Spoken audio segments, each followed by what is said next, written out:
This is the Content Marketing Podcast, episode number 25, Stop Obsessing Over Your Numbers.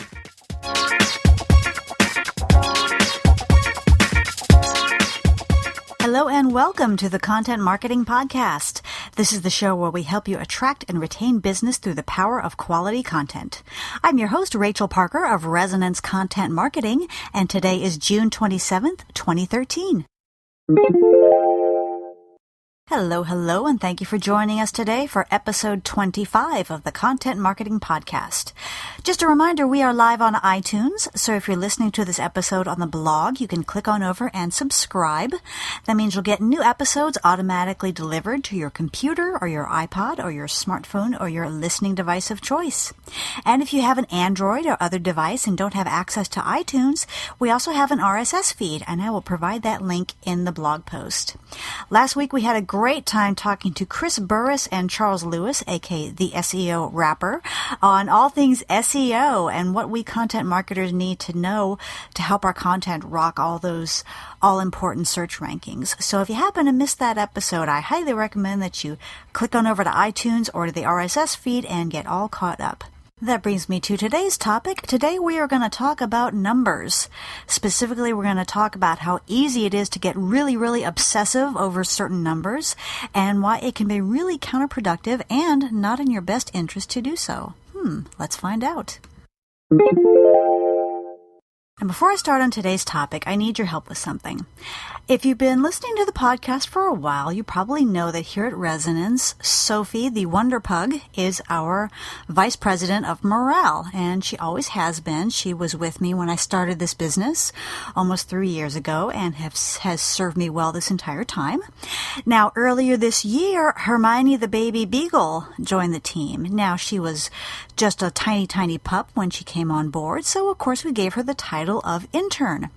Now, she has, of course, grown considerably since then, and the deal I made with her was that as soon as she stopped peeing on the floor, she would get a promotion. And I have to say, she has been working very hard on her bladder control. Of course, as soon as I sat down to record this segment, guess what she did? Peed on the floor, so we're not quite there yet, but I think it's time to start talking about that promotion. Now, my question is, which title should she be given when she finally accepts potty training and is ready to be promoted? You know, should we start her off at the associate or a specialist level, or is she ready to move up to something higher, maybe a manager or director level? And then, you know, what department should she be in morale, reporting to her sister, or should we find another department to put her in charge of or to house her in?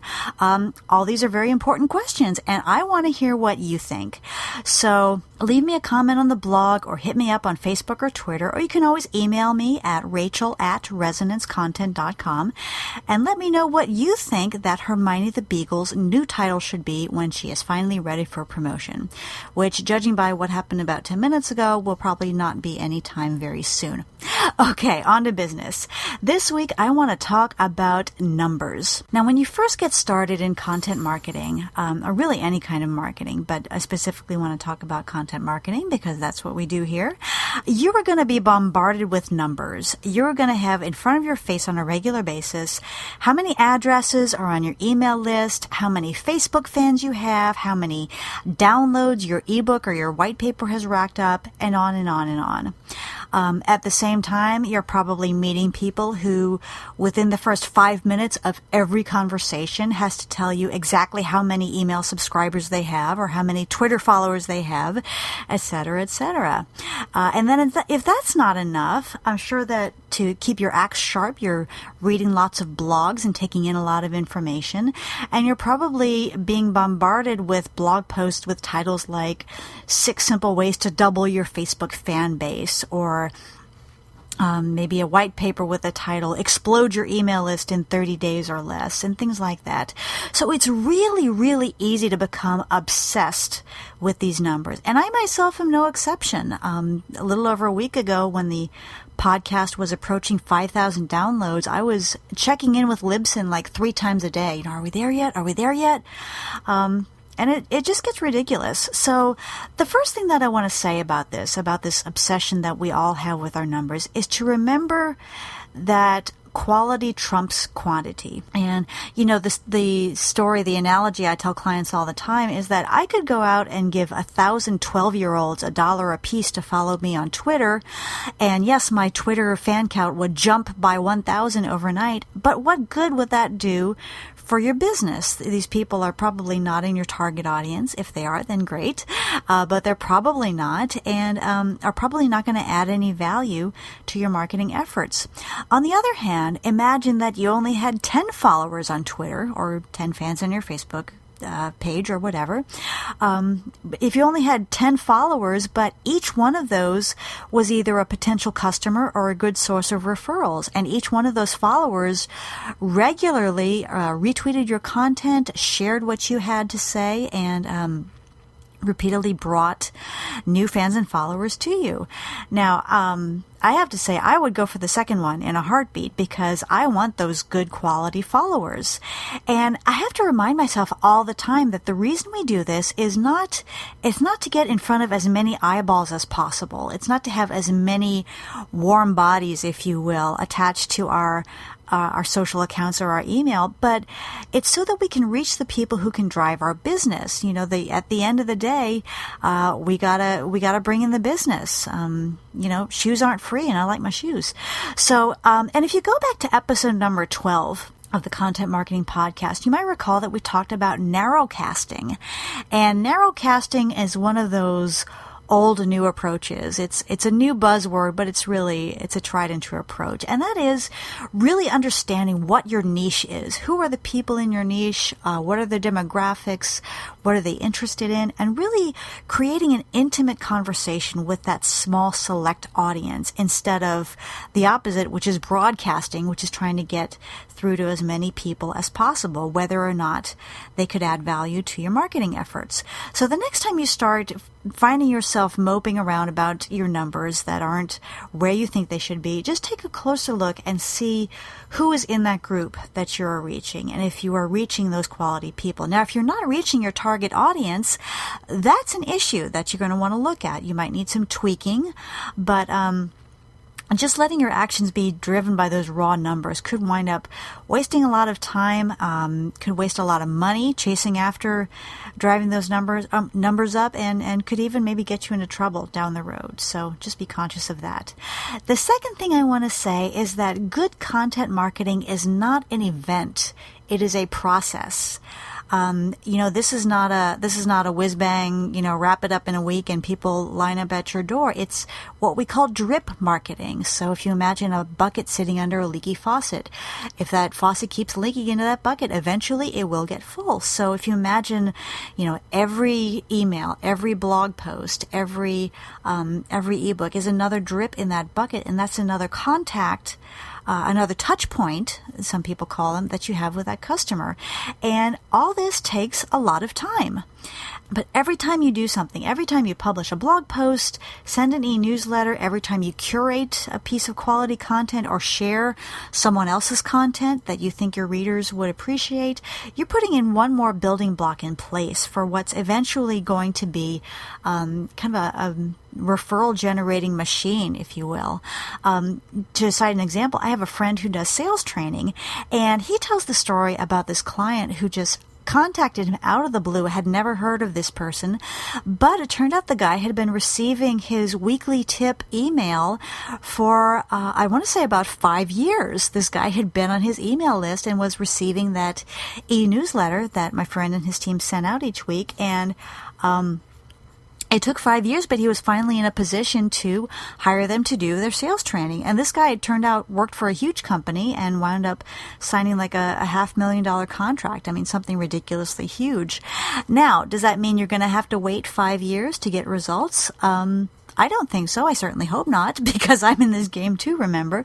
But, just keep in mind that everything that you send out, every opportunity you have to engage people, you are adding value to this thing that you're building. And, if you've ever read the book Good to Great by Jim Collins, which I highly recommend, it's one of the better business books out there. You might recall he tells the story of the egg and the chicken, and no, it has nothing to do with what came first. So if you imagine an egg, so mama hen lays a fertilized egg, and for a long time it just sits there in the nest. It just sits there, and to a casual observer, nothing is going on. The egg is not moving, it's not changing colors, it's not making any noise, it is just sitting there. And then all of a sudden, boom, a chicken pops out of the egg, and everyone is amazed and astounded, and everyone looks at this new chicken with awe and reverence, because yesterday was an egg and now it's a chicken. Now imagine the process from the chicken's point of view. Okay, so you're a freshly hatched baby chicken in your egg, and your goal is to get out of the egg, but you're not there yet. So if someone were to come along and let you out of the egg, you would probably die pretty quickly because you're just not strong enough. So you take the time and you take the effort to get stronger. You develop those muscles, you develop skin, you develop those baby feathers, and then one day you develop a beak. You start forming a beak, and then Hermione. And then you start pecking away at that shell, and you peck and you peck and you peck and you peck. Oh, we have a puppy melee going on in the background. Ladies, do you mind? Goodness gracious. So you start pecking away at that shell, and you just peck, peck, peck. And day after day, you just peck, peck, peck, peck, peck away at that shell. And then just when you're about to give up because it seems like nothing's going on, you hear and you feel something start to give way. And you peck a little more, and you peck a little harder, and it gives way a little bit more. And then you peck, peck, peck, peck, peck, and then bam, you see daylight. So you peck some more, and you make a little hole in that shell, and then you wriggle your little chicken body out of that shell, and you look around, and everyone is amazed and astounded. And they're saying things like, oh my gosh, yesterday you were an egg, now you're a chicken. How did you do that? You're an overnight sensation. Now, what's the chicken's response to that?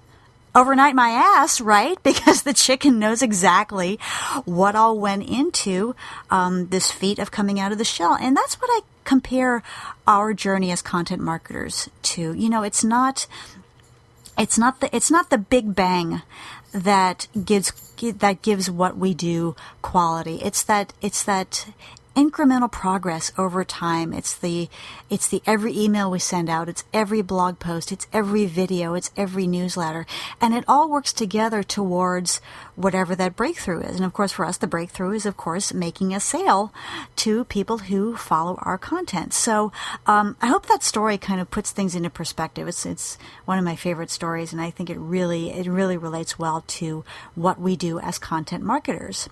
The third thing I want to say is that anytime you're tempted to compare your numbers with someone else's, just remember that every business is different and everyone's journey is different. Everyone has a slightly different target audience. Everyone has been at this for a different length of time. So, just give yourself a break. If you look at someone who has thousands upon thousands of Twitter followers and start wondering why you don't have more, just remember that you're different. You're different from that person, and they've probably been at this a lot longer than you have. If you do your homework, you would probably find that out. And at the risk of getting kind of touchy-feely and kumbaya here, something I once read in a self-help book, yes, I do read them, is that, it's a real mistake to compare your insides with someone else's outsides. So you're seeing just the surface of what they have to offer, or what their business does, and you don't see the time and effort that went into it. You don't see the failures along the way. You don't see the insecurities they're feeling now. Maybe they're looking at someone who has 1 million followers and feeling a little insecure. So just give yourself a break. As long as your numbers are going up, no matter how quickly or how slowly, that's a good thing. So So just take it easy and then try not to obsess over it. And then the fourth and final thing I want to say, and this is the tough love segment of the podcast. Please, please, please promise me that you will not buy contacts just to get your numbers up. I know you're probably always hearing from people who want to sell you thousands of Facebook fans or thousands of Twitter followers or barking beagles who won't be quiet. Or even, people even try to sell you views for your YouTube channel. Pay me so much X amount of dollars and I will send, thousands of views to this one specific video that you specify on YouTube. And even last week when we talked about SEO to our experts, buying backlinks used to be a tried and true practice in SEO circles, and Google has really cut down on that. But getting back to social media, really, if you buy these Facebook fans or these Twitter followers, these tend to be low-quality accounts. They tend to be accounts that were created just for the purpose of being sold, and they're really not going to add any value to your objective, to your business.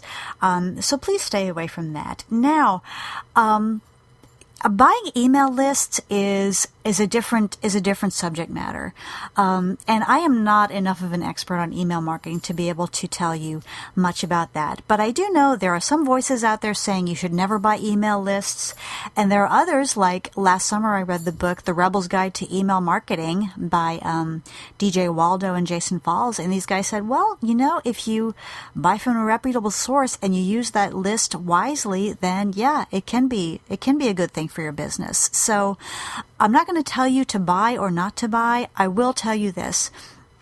If you're at all interested in buying email lists, please, please, please check with your email service provider before you do anything, whether that's Constant Contact or Exact Target or MailChimp. Make sure you get in touch with them.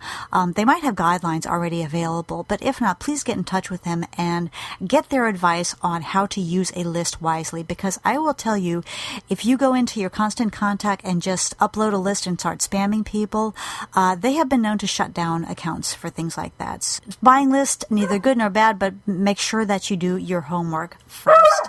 But again, getting back to these spammy social media buying fans and followers things, just say no to that. You guys are better than that. You know you are. And, if you absolutely must spend money on something, then you can just buy me a present. I like Amazon gift cards a lot. So I hope that clears things up about numbers and how to use them wisely. And, of course, we've gone through a lot of issues. Well, the question is, how do I know how I'm doing? And, there are ways to figure that out, and that is another topic for another podcast. But I hope this kind of gives you a background for giving yourself a break when you start obsessing over those numbers, because they really don't tell the whole story, and they're not worth losing a lot of sleep over. So that's our lesson for today. Now it's time for our content marketing tip of the week. For today's tip, I want to talk about micro videos and how they can be really helpful in distributing and promoting your content. And what I mean by micro videos, last year, I think it was October 2012, the app called Vine got a lot of attention when it was acquired by Twitter. And what it is, it's a quickie video app that's available only on the smartphone, and it lets you create a 6-second video. Now, why would I be interested in a 6-second video? Because it's so simple that they can actually embed the video into your Twitter feed, so that when you send out one of these Vine videos, it actually comes up in people's Twitter feed, as opposed to like a YouTube video, which people would have to click on or tap on if you're on a smartphone and go through to YouTube. So I will admit I am not among the earliest adopters of any technology. So, but when I was promoting a talk recently, just last week, I decided to give Vine a try. And I did. I created a little 6-second blurb, and it sounded something like this. Hello, HIMA. Rachel Parker here. I am so excited about our Lunch and Learn on July 11th. See you there. And it was just my head on the video, saying those words. And it's a really good kind of quick little hit saying, just to say hello, here I am, here's what I want to talk about, and then that's it. And, 6 seconds is not a lot of time, but it is time to get a quick message through. So a lot of brands are using Vine very effectively. And in fact, just yesterday, Facebook announced that it is adding this micro video capability to Instagram.